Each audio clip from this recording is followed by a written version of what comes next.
ইলিশ মাছের মাথা দিয়ে মোচার ঘন্ট করার জন্য প্রথমে মোচাগুলো কুচি কুচি করে কেটে নুন হলুদ দিয়ে ভালো করে মাখিয়ে কিছুক্ষণের জন্য ঢাকা দিয়ে আমি রেখে দিলাম। এবার আমি ইলিশ মাছের মাথাগুলো লাল লাল করে ভেজে তুলে নিলাম।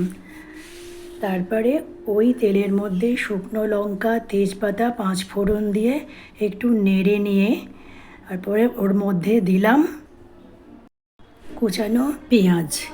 পেঁয়াজ দিলে ইলিশ মাছের তরকারিতে খুব ভালো স্বাদ হয়।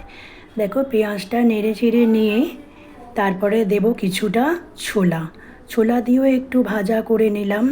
ভাজা করে নেওয়ার পর ওর মধ্যে দেব হলুদ গুঁড়ো, সামান্য হলুদ দিলাম কারণ আমার মোচার মধ্যে নুন হলুদ মাখানো আছে, আমি নুন দিলাম না এখন।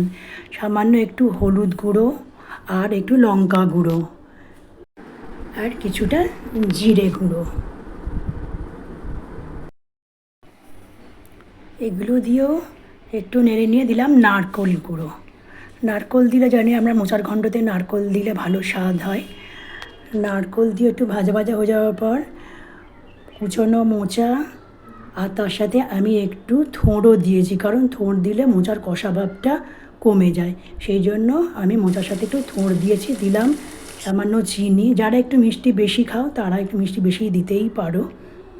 দেওয়ার পরে আরও ভালো করে ভেজে নিতে হবে। ভেজে নেওয়ার পর দিলাম একটু জল, পরিমাণ মতো জল দিয়ে দিলাম। জল দেওয়ার পর আবারও আমি কিছুক্ষণের জন্য এটা ঢাকা দিয়ে রেখে দিলাম। 5-7 মিনিট মতো হয়ে গেছে।